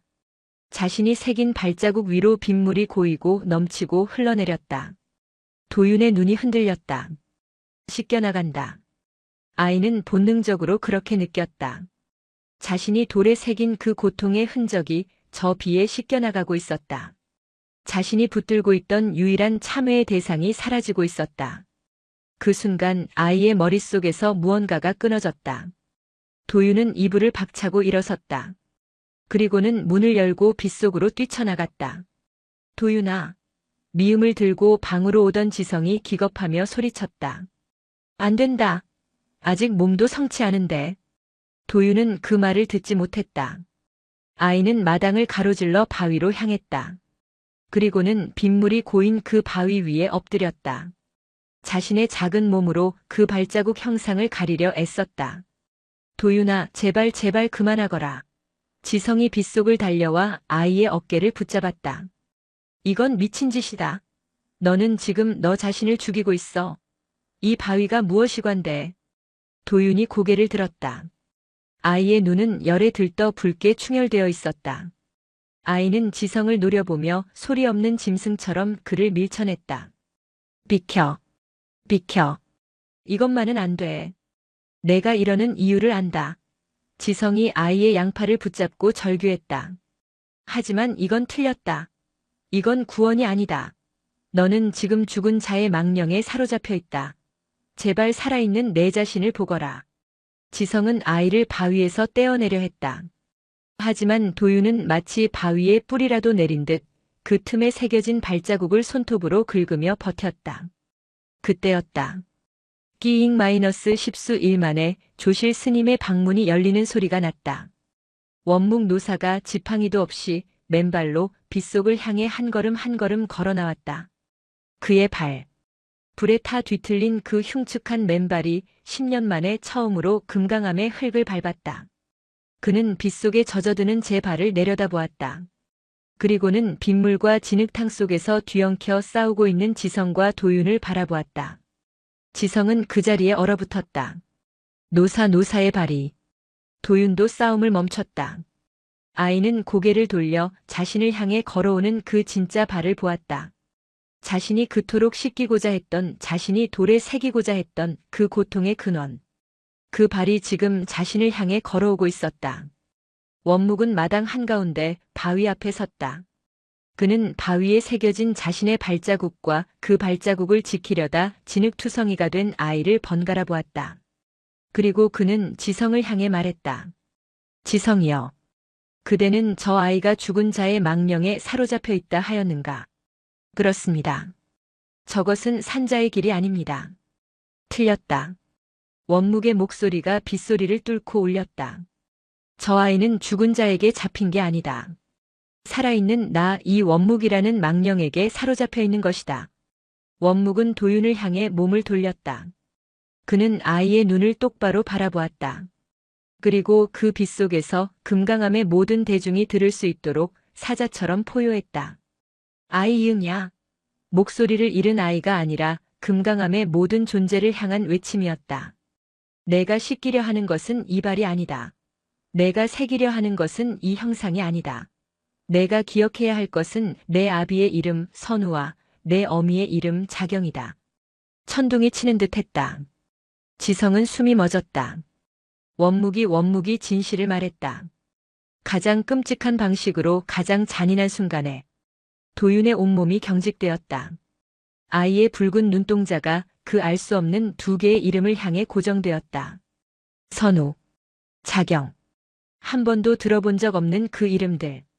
그러나 심장이 터질 듯이 반응하는 그 이름들. 그만하거라. 원묵이 빗물에 젖은 얼굴로 아이에게 말했다. 이제 그만 이 늙은이의 발을 놓아주어라. 그리고 너를 살린 내 어미의 그 장독대를 기억하거라. 그것이 너의 법이다. 원묵은 그 말을 끝으로 휘청거렸다. 10년 만에 처음으로 땅을 디딘 그의 발은 이미 차가운 빗속에서 감각을 잃어가고 있었다. 그때였다. 도윤의 입에서 11달 만에, 아니 10년 만에 처음으로 목이 찢어지는 소리가 터져나왔다. 크아! 그것은 말이 아니었다. 그것은 짐승의 울음이었고 터져나오는 피의 포효였다. 아이는 두 손으로 제 목을 움켜쥐었다. 아! 아! 아! 벙어리였던 아이의 입에서 첫 번째 절규가 터져나왔다. 아! 아! 아! 그것은 사람의 목소리가 아니었다. 10년간 닫혀있던 성대가 굳어있던 혀가 얼어붙었던 폐가 뿜어내는 첫 번째 소리. 그것은 갓 태어난 아이의 울음도 죽어가는 자의 단말마도 아니었다. 그것은 존재 자체가 찢어지는 소리였고 응축된 시간의 폭발이었다. 빗소리가 그 소리 앞에 무릎을 꿇었다. 천둥 소리마저 잠시 숨을 죽였다. 금강암 마당에 서 있던 모든 스님과 행자들이 공포에 질려 귀를 막았다. 도윤은 제 목을 움켜쥔 채 비틀거렸다. 선우, 자경. 그 두 개의 이름이 아이의 닫힌 의식의 문을 부수고 들어왔다. 아이는 몰랐다. 그것이 제 부모의 이름이라는 것을. 하지만 아이의 영혼은 알았다. 그것이 자신이 잃어버린 모든 것이라는 것을. 아, 으아. 목소리는 멈추지 않았다. 아이는 열에 들뜬 붉은 눈으로 원묵 노사를 바라보았다. 당신이. 말이 되지 못한 소리가 아이의 눈에서 흘러넘쳤다. 그것은 원망인가, 슬픔인가, 혹은 분노인가. 그것은 그 모든 것이 뒤섞인 이름 붙일 수 없는 태초의 감정이었다. 그때였다. 10년 만에 처음으로 맨발로 땅을 딛고 10년 만에 처음으로 진실을 토해낸 원묵 노사의 몸이 천천히 뒤로 넘어가기 시작했다. 그는 지팡이가 없었다. 그의 발은 이미 감각이 없었다. 그를 지탱하고 있던 것은 오직 10년간 묵혀온 죄의 고백 그 하나뿐이었다. 이제 그 고백이 터져나왔으니 그를 지탱할 것은 아무것도 남아있지 않았다. 노사. 가장 먼저 정신을 차린 것은 지성이었다. 그는 진흙탕 속에서 넘어진 채 원묵이 무너지는 것을 보았다. 원묵의 늙은 몸이 빗물이 고인 흙바닥으로 철퍽 소리를 내며 쓰러졌다. 그는 눈을 감지 않았다. 그는 쓰러지는 순간까지 저 빗속에서 절규하는 벙어리 아이, 아니 선우의 아들을 바라보고 있었다. 그의 입가에는 기묘한 미소가 걸려 있었다.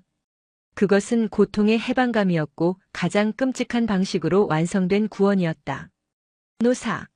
노사 정신 차리십시오. 지성이 아이를 향해 달려가려던 몸을 돌려 원묵에게로 기어갔다. 그의 눈에서는 빗물인지 눈물인지 모를 것이 흘러내렸다. 정운, 법운, 무엇하고 있느냐? 조실 스님을 모셔라. 지성의 절규에 공포에 얼어붙어 있던 스님들이 그제야 허둥지둥 움직이기 시작했다. 그 혼란의 한가운데서 도윤의 절규가 끄하는 소리와 함께 멎었다. 아이는 제 목을 쥔 채 쓰러진 원묵을 바라보았다. 그리고는 마치 실이 끊어진 인형처럼 그대로 앞으로 고꾸라졌다. 아이는 자신이 밤새 쪼아대던 그 바위, 아비의 원수가 앉아있던 그 돌, 자신의 피가 스며든 그 돌 위에 이마를 대고 기절했다. 도윤아. 지성은 무너지는 노사와 쓰러진 아이 사이에서 잠시 망설였다. 그의 율은 이제 어디에도 없었다. 그는 본능적으로 더 약한 존재에게로 몸을 날렸다.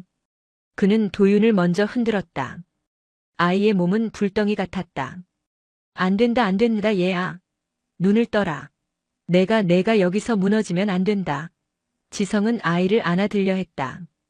그때 정운을 비롯한 젊은 스님들이 달려와 원묵의 사지를 붙들었다. 율사 스님, 조실 스님께서 숨을 쉬지 않으십니다. 정운의 목소리가 공포로 갈라졌다. 지성의 심장이 멎는 듯 했다. 그는 도윤을 안아들 힘조차 잊은 채 원묵을 바라보았다. 안 돼. 이리 허망하게 가실 순 없어. 저 아이에게 진실을 말하고 이대로 가시면 어찌한단 말인가. 속죄는 아직 시작되지도 않았는데. 지성은 도윤을 마당에 다시 눕힐 수 없었다. 그는 불덩이 같은 아이를 한 팔로 끌어안고 다른 손으로 원묵의 가슴팍을 향해 기어갔다. 비켜라. 그는 원묵의 가슴에 귀를 대었다. 아무 소리도 들리지 않았다. 그때 툭. 아주 미약하게 심장이 멈추기 직전에 내는 마지막 고동 소리가 지성의 귓가를 때렸다. 살아계신다. 아직이다. 지성이 아이를 안은 채 포효했다. 어서 조실로 모셔라. 불을 떼고 의원을 불러라. 당장. 금강암의 밤은 그렇게 시작되었다. 빗소리와 스님들의 다급한 발소리와 그리고 그 모든 소리의 근원이 되었던 벙어리 아이의 첫 번째 절규의 메아리 속에서 지성은 아이를 제 방에 눕혔다. 그리고는 숨 돌릴 틈도 없이 원묵의 조실로 달려갔다. 마당은 다시 텅 비었다. 빗물은 하염없이 쏟아져 바위에 새겨진 발자국과 그 틈새에 낀 핏자국과 원묵이 쓰러졌던 자리의 흙탕물을 가차없이 씻어내고 있었다. 진실은 드러났지만 그 진실을 들은 아이는 의식을 잃었고 그 진실을 말한 노인은 죽음의 문턱에 섰다. 금강암의 가장 길고 어두운 밤이 그렇게 깊어가고 있었다. 장마는 사흘 밤낮을 더 이어졌다. 금강암은 속세와 완벽하게 고립되었다. 산사태로 산길이 끊겼고 의원은커녕 공양미조차 들어올 수 없었다. 절은 두 개의 중심으로 나뉘었다. 조실 스님이 머무는 조실과 동자승이 누워있는 지성의 율사방. 그리고 그 두 개의 중심을 지성 스님이 홀로 오갔다. 원묵 노사는 깨어나지 못했다. 그는 숨만 간신히 붙어있는 살아있는 송장과 같았다. 10년 만에 땅을 디딘 그의 발은 빗물과 진흙 속에 독이 올라 흉측하게 붓고 골마 들어가기 시작했다. 늙은 몸은 그 독을 이기지 못하고 펄펄 끓었다. 지성은 잠을 자지 못했다. 그는 끓인 물로 노사의 골마가는 발을 닦아냈다. 그것은 도윤이 하던 일이었다. 하지만 도윤의 손길이 참회와 기도였다면 지성의 손길은 속죄와 책무였다. 선우야. 그때 원묵의 마른 입술에서 잠꼬대가 새어나왔다. 지성의 손이 멎었다. 자경아 미안하다 내가. 원묵은 열에 들떠 10년 전 그 불길 속을 헤매고 있었다. 그는 부처를 부르지 않았다. 경전을 외지도 않았다. 그는 오직 자신이 구하지 못했던 그 두 사람의 이름만을 애타게 부르고 있었다. 지성은 눈을 감았다. 이것이 자신의 스승이 짊어진 지옥의 무게였다. 평생을 율의 완벽함 속에서 살고자 했던 자신이 감히 재단하려 했던 고통의 실체였다. 그는 조실을 나와 비를 맞으며 자신의 방으로 달려갔다. 방문을 열자 훅 끼치는 열기와 함께 아이의 거친 숨소리가 들렸다. 도윤 역시 마찬가지였다. 아이의 몸은 사흘 내내 불덩이였다. 열에 들뜬 아이는 헛것을 보았다. 엄마. 10년 만에 터져나온 목소리는 이제 고통스러운 잠꼬대가 되어 새어나오고 있었다. 도윤의 목소리는 9살 아이의 것이 아니었다. 그것은 너무 오랫동안 쓰이지 않아 녹슬어버린 낯설고 거친 소리였다. 불불이야. 아이는 허공을 향해 손을 내저었다. 아빠. 지성은 아이의 옆에 주저앉았다. 그는 조실에서 원묵의 잠꼬대를 들었고 이곳에서 도윤의 잠꼬대를 들었다. 한 사람은 10년 전에 죄책감을 토해내고 있었고 한 사람은 10년 전의 공포를 토해내고 있었다. 두 개의 지옥이 지성의 방을 사이에 두고 동시에 펼쳐지고 있었다. 지성은 마른 수건을 적셔 아이의 이마를 닦았다. 그는 무엇을 빌어야 할지 알 수 없었다. 원묵이 깨어나 속죄하기를 빌어야 하는가? 도윤이 깨어나 용서하기를 빌어야 하는가? 부처님. 그는 처음으로 자신의 기도가 얼마나 무력한지 깨달았다. 부처님은 어디에 계십니까? 이 지옥 한가운데 당신은 어디에 계십니까? 그날 밤 비가 그쳤다. 절의 모든 스님들이 지쳐 잠든 새벽녘. 정운이 공포에 질린 얼굴로 지성의 방문을 두드렸다. 율사 스님, 율사 스님, 큰일 났습니다. 무슨 일이냐? 조실 스님께서. 지성은 심장이 멎는 기분으로 조실로 달려갔다. 방문은 열려 있었다. 그리고 원묵 노사가 누워 있어야 할 자리가 비어 있었다. 지성의 눈이 방 안을 훑었다. 창문이 열려 있었다. 그리고 바닥에는 방에서부터 창문까지 피와 고름이 섞인 끔찍한 발자국이 찍혀 있었다. 노사가 골마 터진 그 발로 기어서 창문을 넘어 나간 것이다. 마당입니다. 정운이 비명을 질렀다. 지성이 마당으로 뛰쳐나갔다. 달빛이 비가 갠 축축한 마당을 비추고 있었다. 그 마당 한가운데 도윤이 밤새 쪼아대던 그 갈라진 바위. 그 위에 원묵 노사가 피투성이가 된 발로 무릎을 꿇고 앉아 있었다. 그는 바위에 새겨진 발자국 형상에 자신의 썩어가는 진짜 발을 포개고 있었다. 그리고는 그 바위에 이마를 대고 죽은 듯이 엎드려 있었다. 노사. 지성이 달려갔다. 원묵은 미동도 하지 않았다. 그는 차갑게 식어가고 있었다. 지성은 원묵을 업으려 했다. 그때 원묵의 입에서 아주 작은 소리가 흘러나왔다. 돌이 차다. 이리도 찬 돌 위에서 그 아이가 나를. 그것이 원묵의 마지막 말인 것 같았다. 아닙니다. 노사. 아직 가시면 안 됩니다. 저 아이가 도윤이가 아직 깨어나지 않았습니다. 저 아이에게 속죄하셔야지요. 지성이 울부짖으며 노사를 업었다. 그때였다. 누구? 지성의 등 뒤에서 작고 갈라지고 낯선 목소리가 들려왔다. 지성이 천천히 고개를 돌렸다.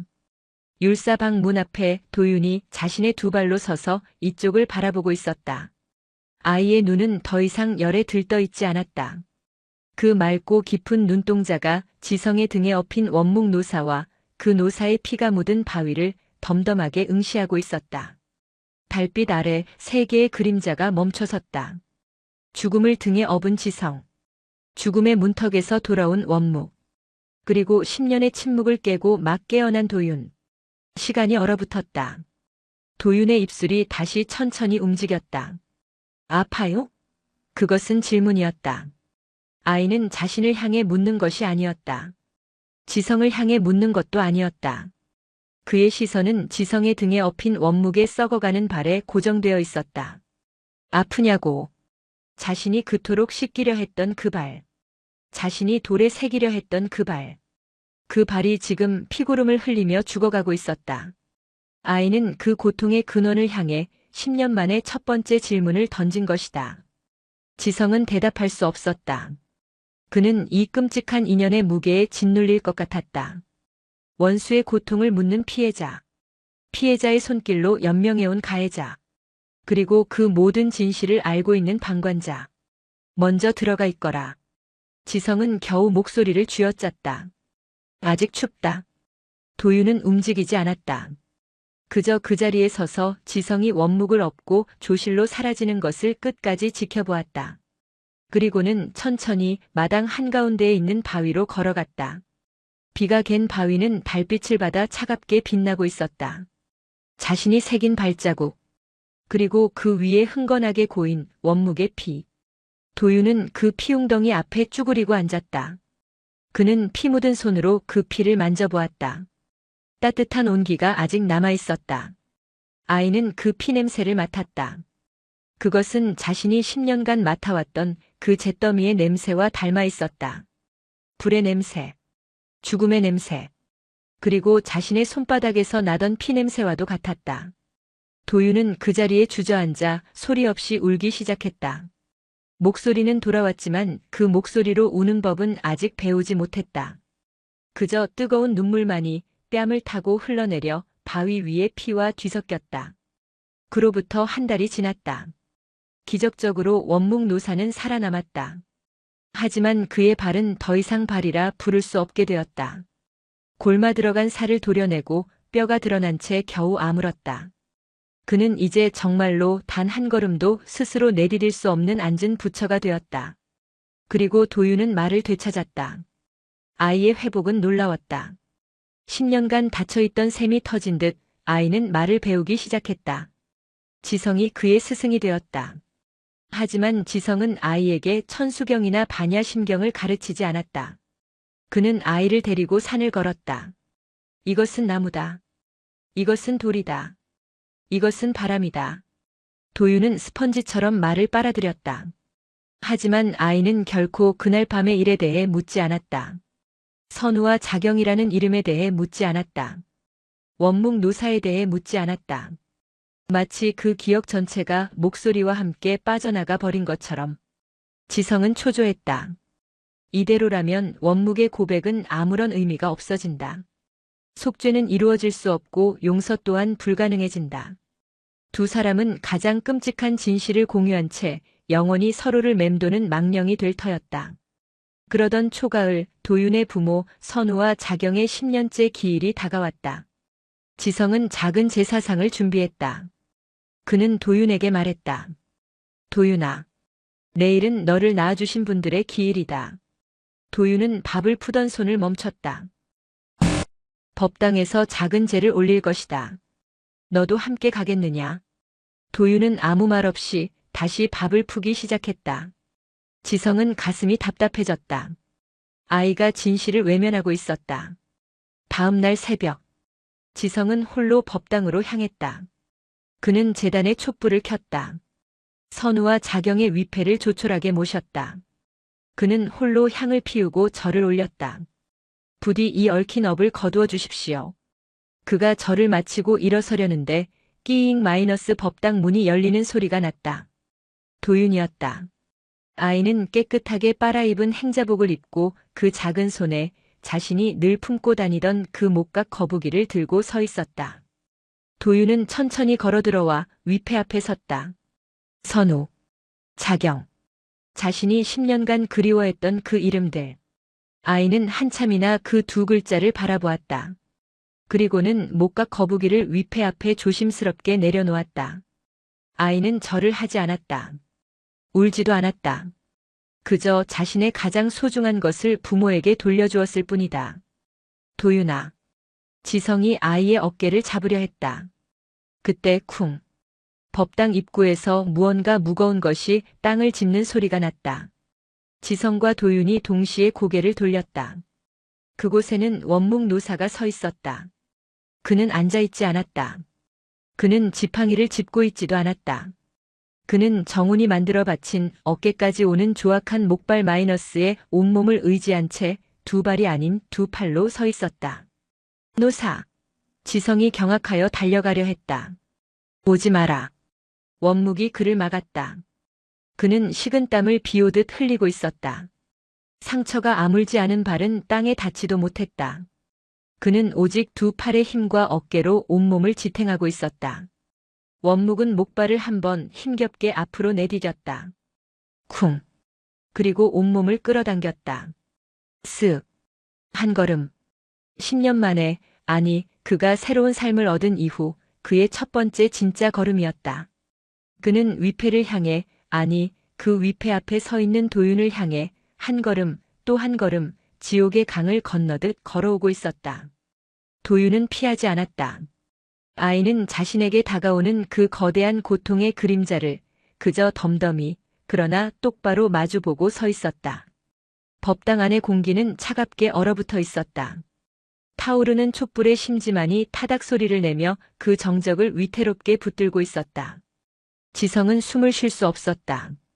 그의 눈앞에는 11살의 동자승, 도윤이 부모의 위패 앞에 목각 거북이를 내려놓고 굳어 있었다. 그리고 그 뒤에는 금강암의 조실, 원묵이 스스로를 형벌하듯 목발에 매달려 서 있었다. 원묵은 숨을 몰아쉬었다. 두 팔과 어깨로 지탱하는 몸은 천근만근이었고 땅에 닿지 못하게 허공에 뜬 두 발은 끊임없이 그를 과거로 끌어당겼다. 그는 법당 입구에서 위패가 놓인 불단까지 그 10걸음 남짓한 거리를 바라보았다. 그것은 그에게 10년 전 불타는 화엄사의 마당을 가로지르는 것보다 더 먼 거리였다. 그는 첫 발을 내디뎠다. 쿵. 목발이 법당의 마룻바닥을 찢는 소리는 마치 지옥의 문지기가 몽둥이로 바닥을 내리치는 소리처럼 무겁게 울렸다. 쓱. 그 소리를 따라 그의 쓸모없는 두 발과 몸이 끌려왔다. 도윤은 돌아보지 않았다. 하지만 그 소리에 아이의 작은 어깨가 파르르 떨렸다. 그 소리는 아이의 등 뒤에서 거대한 산사태처럼 피할 수 없는 운명처럼 다가오고 있었다. 쿵. 두 번째 걸음. 원묵의 이마에서는 땀이 비오듯 쏟아졌다. 상처가 아물지 않은 발목에서 다시 피가 배어나와 감아둔 붕대를 붉게 물들이기 시작했다. 그는 위패를 바라보았다. 선우. 자경. 자신이 10년간 감히 입에 담지 못했던 이름. 내가 지금 저 이름을 향해 가고 있다. 그것은 참회가 아니었다. 그것은 심판이었다. 그는 지금 제 발로 자신의 죄를 심판받을 단두대를 향해 걸어가고 있었다. 지성은 차마 그 광경을 볼 수 없었다. 그는 금강암의 율사였다. 모든 것의 시비와 선악을 가려야 하는 자였다.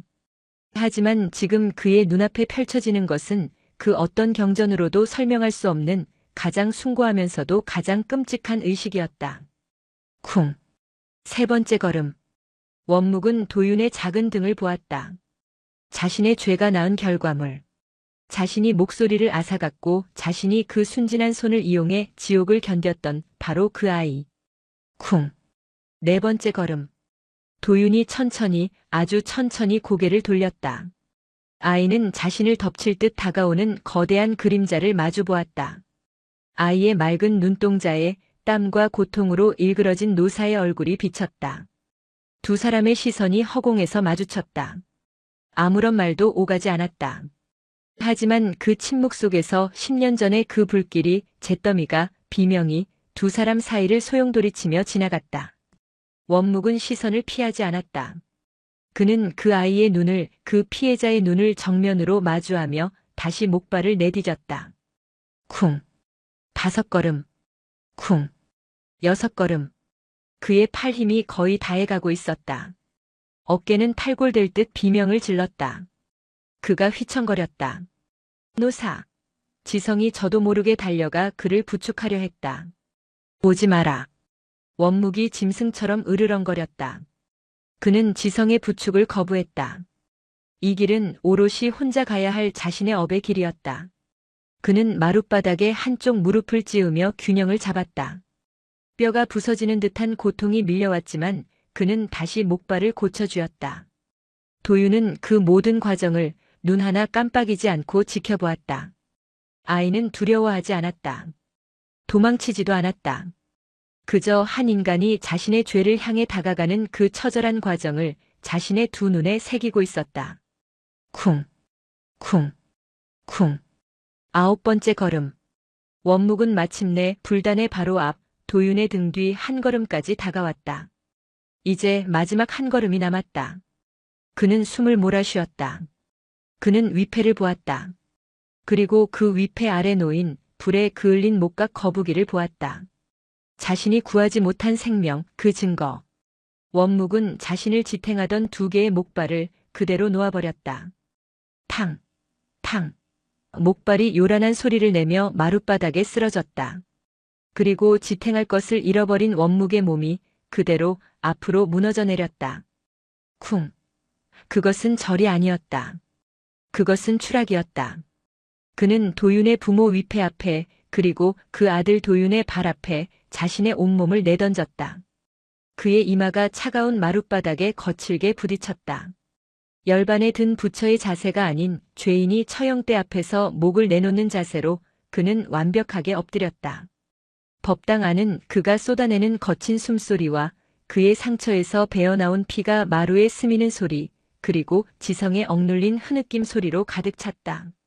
원묵은 그 자세 그대로 이마를 바닥에 댄 채 10년간 단 한 번도 완성하지 못했던 그 문장을 갈라진 목소리로 토해냈다. 내가 늦었다. 내가 저들을 버렸다. 그것은 고백이었다. 그것은 변명 없는 완전한 자백이었다. 선우야 자경아. 그는 위패를 향해 울부짖었다. 그리고 천천히 고개를 들어 자신의 발치에 서 있는 도윤을 올려다보았다. 그의 눈은 핏발이 서 있었고 눈물과 땀으로 범벅이 되어 있었다. 도윤아. 그는 처음으로 아이의 이름을 불렀다. 이 늙은이가 너의 아비와 어미를. 그의 말이 채 끝나기도 전에 도윤이 움직였다. 도윤은 원묵의 고백을 듣고 있지 않았다. 아이는 자신을 향해 무너진 바닥에 엎드린 늙은 몸뚱이를 내려다보고 있었다. 그것은 금강암의 큰 스님도 자신의 부모를 죽게 한 원수도 아니었다. 그저 고통 속에 무너진 한 명의 늙고 병든 인간이었다. 노사, 노사. 지성이 이성을 잃고 달려왔다. 그는 무너진 원묵을 일으켜 세우려 했지만 원묵은 갓 잡은 고기처럼 바닥에 몸을 붙인 채 일어날 의지조차 보이지 않았다. 이러시면 안 됩니다. 이러다 정말. 지성의 절박한 외침이 법당을 울렸다. 그때였다. 100-. 맑고 청아하고 모든 소리를 잠재우는 작은 종소리가 울렸다. 지성의 동작이 멎었다. 바닥에 엎드려 울부짖던 원묵의 신음도 멎었다. 두 사람은 소리가 난 곳을 바라보았다. 도윤이었다. 아이는 울고 있지도 화내고 있지도 않았다. 그저 덤덤한 표정으로 불단 옆에 작은 경종을 그 작은 나무 망치로 맑게 울린 것이다. 100- 다시 한번 맑은 소리가 울렸다. 그것은 새벽 예불을 알리는 소리도 누군가의 죽음을 알리는 소리도 아니었다. 그것은 이제 그만. 이라고 말하는 듯한 모든 것을 멈추는 소리였다. 도윤은 경종을 내려놓고 자신의 부모 위패 앞에 가만히 앉았다. 원묵이 엎드려 있는 바로 그 머리맡이었다. 아이는 바닥에 엎드린 원묵을 내려다보았다. 그리고 10년 만에 되찾은 목소리로 아주 느리고 아주 서툴게 이야기를 시작했다. 이것은 거북이입니다. 아이는 위패 앞에 놓인 불에 그을린 목각 거북이를 들어 올렸다. 지성도 원묵도 숨을 죽이고 그 목소리를 들었다. 나의 아버지가 깎았습니다. 아이의 목소리는 톤의 변화가 없었다. 감정이 실려 있지 않았다. 그저 사실을 말하고 있을 뿐이었다. 아버지가 말했습니다. 나는 거북이 같다고. 느리지만 오래 산다고. 아이는 거북이를 가만히 내려다보았다. 그래서 살았습니다. 그 한마디가 원묵의 가슴을 내리쳤다. 그래서 살았다. 그것은 용서도 원망도 아니었다. 그것은 그 어떤 율법이나 경전보다도 무거운 생존 그 자체의 선언이었다. 원묵은 바닥에 이마를 댄 채 소리 없이 눈물을 흘렸다. 자신이 버렸던 그 목숨, 자신이 10년간 잊으려 했던 그 목숨이 자신의 눈앞에서 살았다고 말하고 있었다. 도윤은 거북이를 다시 내려놓았다. 그리고는 천천히 고개를 돌려 바닥에 엎드린 원묵을 바라보았다. 스님. 아이가 그를 불렀다. 일어나십시오. 원묵이 고개를 들었다. 아이의 눈은 그날 마당에서 보았던 텅 빈 시면이 아니었다. 그것은 비가 갠 뒤의 산정의 모처럼 맑고 고요하고 깊었다. 일어나십시오. 도윤이 다시 한번 말했다. 자리가 춥습니다. 그것이 아이의 대답이었다. 용서한다는 말은 없었다. 이해한다는 말도 없었다. 그저 자리가 춥다는 한 인간이 다른 인간에게 건넬 수 있는 가장 원초적인 염려였다. 지성은 그 자리에 주저앉아 소리내어 울기 시작했다. 그의 율은 완벽하게 부서졌지만 그는 그 폐허 속에서 진짜 부처를 보았다. 원묵은 대답하지 못했다. 그는 그저 아이의 눈을 바라보며 10년의 지옥에서 빠져나온 사람처럼 아이처럼 바닥에 엎드려 울었다. 도윤은 더 이상 말하지 않았다. 아이는 조용히 일어나 자신의 부모 위패와 자신의 목각 거북이와 그리고 바닥에 엎드려 우는 늙은 스님을 뒤로하고 법당을 걸어나갔다. 그날 금강암의 새벽은 그렇게 울음과 맑은 종소리와 자리가 춥다는 한마디 속에서 밝아오고 있었다. 진정한 의미의 첫 번째 기일이 지나가고 있었다. 시간은 멈추지 않았다. 장마가 지나가고 타는 듯한 여름이 지나갔다. 산이 붉게 물드는 가을이 오고 다시 첫눈이 금강한 마당을 하얗게 덮던 날이었다. 법당에 그 일이 있은 지 1년이 지났다. 금강암은 많이 변해 있었다. 원묵 노사는 그날 이후 법당 밖으로 나오지 않았다. 그는 조실방에 앉아 그저 창밖을 내다보는 존재가 되었다. 그는 더 이상 앉은 부처가 아니었다. 그의 귓속을 울리던 10년 전의 비명은 멎었다. 그는 그저 늙고 발이 없는, 그래서 비로소 평화를 얻은 한 명의 늙은이가 되었다. 그의 고통스러운 참선은 끝났다. 지성은 금강암의 주지가 되었다. 그는 더 이상 율전을 펼쳐보지 않았다. 그의 방에는 사분율 대신 찢어진 아이의 옷가지와 약초 바구니가 놓여 있었다. 그는 스님들에게 경전을 외우라 다그치는 대신 겨울을 날 땔감을 충분히 모았는지, 공양간의 소금은 떨어지지 않았는지를 먼저 물었다. 그의 율은 마당의 흙 속에 묻혔고 그의 자비는 사람들의 일상 속에서 피어났다. 그리고 도윤. 12살이 된 아이는 이제 도윤 스님이라 불리는 사미가 되었다. 아이는 말을 되찾았지만 말이 많지는 않았다. 그의 목소리는 언제나 맑고 조용했다. 그는 매일 새벽 누구보다 먼저 일어나 마당을 쓸었다. 첫눈이 내린 그날 새벽도 마찬가지였다. 도윤은 쌀이비로 마당에 눈을 쓸고 있었다. 그의 빗자루가 마당 한가운데에 있는 그 바위, 자신이 피 흘리며 쪼아냈던 그 바위에 닿았다. 바위는 그날의 상처를 그대로 간직하고 있었다. 불에 탄 발자국 형상. 그리고 그 한가운데를 가로지르는 아이가 만들어낸 그 실금.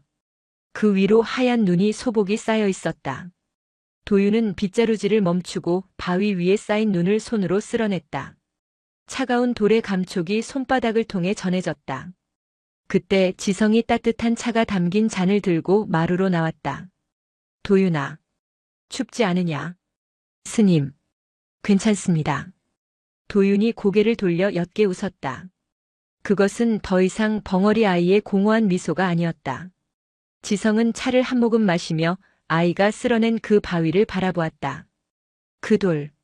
지성이 나직이 말했다. 그 돌을 볼 때마다 나는 아직도 가슴이 서늘하다. 도윤은 다시 바위를 내려다보았다. 그 흉측한 상처, 자신의 분노와 원묵의 죄가 뒤엉켜 새겨진 그 낙인. 저는. 도윤이 입을 열었다. 이 돌이 좋습니다. 지성은 의외라는 듯 도윤을 바라보았다. 도윤은 자신의 작은 손으로 그 발자국 형상의 거친 표면을 쓸어보았다. 모든 것이 여기에 있습니다. 아이는 그날 법당에서의 일을 기억했다. 자신이 왜 목소리를 잃었는지, 원묵 노사의 발이 왜 그리 되었는지, 자신이 왜 그토록 그 발을 씻기려 했는지 그 모든 것을 기억했다. 이것은 도윤이 그 발자국 형상을 가리켰다. 노스님의 발자국입니다. 그리고 아이는 그 틈새에 낀 자신의 피가 말라붙었던 그 실금을 가리켰다. 저의 피입니다. 그리고 아이는 눈을 들어 화엄사가 있던 산 아래를 바라보았다. 저의 아버지와 어머니가 있습니다. 도윤은 다시 바위를 내려다보았다. 이것은 상처입니다. 하지만 이것은 또한 무덤입니다. 지성은 숨을 죽였다. 아이는 자신의 분노가 새겨진 이 돌을 부모를 위한 무덤으로 삼고 있었던 것이다. 도윤은 품에서 작은 정을 꺼냈다. 그것은 그가 지난 1년간 정운에게서 몰래 배운 서툰 목각용 끌이었다. 아이는 바위 옆에 쭈그리고 앉았다. 그리고 그 흉측한 발자국 상처, 그 갈라진 실금이 시작되는 바로 그 끝자락에 작은 끌을 대고 돌을 쪼기 시작했다. 서걱, 서걱. 1년 전 지성을 공포에 떨게 했던 그 소리. 하지만 지금 그 소리는 분노의 소리가 아니라 무언가를 피워내는 생명의 소리였다. 지성은 말없이 지켜보았다. 도윤은 꽤 오랫동안 서툴지만 정성스럽게 자신만의 작업을 이어갔다. 한참의 시간이 흐른 뒤 도윤이 자리에서 일어났다. 그는 돌가루를 후 불어냈다. 지성이 천천히 다가갔다. 그가 본 것은 자신이 평생 경전 속에서만 찾아 헤맸던 것이었다. 그 흉측한 발자국, 그 고통과 죄악의 상처 끝에서 그 갈라진 틈을 뚫고 아주 작고 소박하지만 더없이 선명한 한 송이의 연꽃이 피어나고 있었다. 아이는 죄의 흔적을 지우려 하지 않았다. 그것을 덮으려 하지도 않았다. 그저 그 상처에서, 그 진흙탕 속에서 자신의 꽃을 피워낸 것이다. 발 아래 핀 연꽃이로구나. 지성이 나직이 은졸였다. 도유는 스승을 바라보며 맑게 웃었다.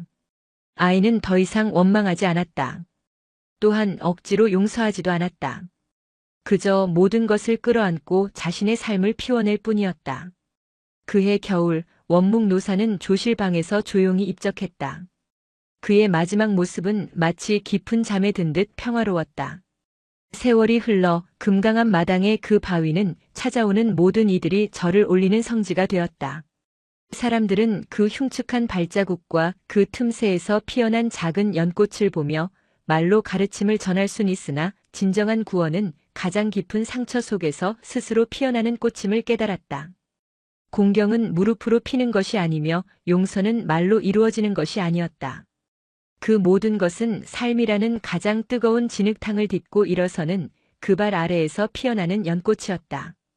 영상이 마음에 드셨다면 구독과 좋아요, 댓글 부탁드립니다.